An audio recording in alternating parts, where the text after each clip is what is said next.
ভিডিওটা একটু দেখেন।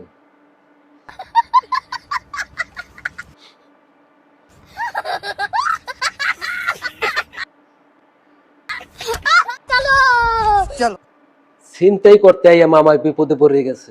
মামাই তো কট খাইয়ে গেছে। গাড়ির জালনা দিয়ে থাবা দিয়ে মোবাইল নেওয়া ধরছে। নেওয়ার সময় তো পাবলিকে মনে করেন ধরিয়া লাইছে।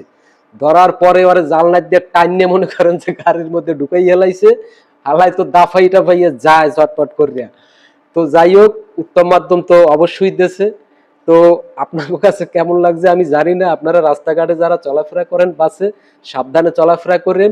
এরকম ছিনতাইকারী বহুত আছে, প্রতিদিন তো আর ছিনতাইকারী ধরা যায় না। আপনারা একটু সাবধানে চলাফেরা করবেন। আর এরকম ছিনতাইকারী কিন্তু অ্যাভেলেবেল আছে রাস্তাঘাটে।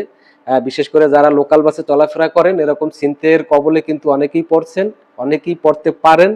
তো সকলে সতর্ক থাকবেন।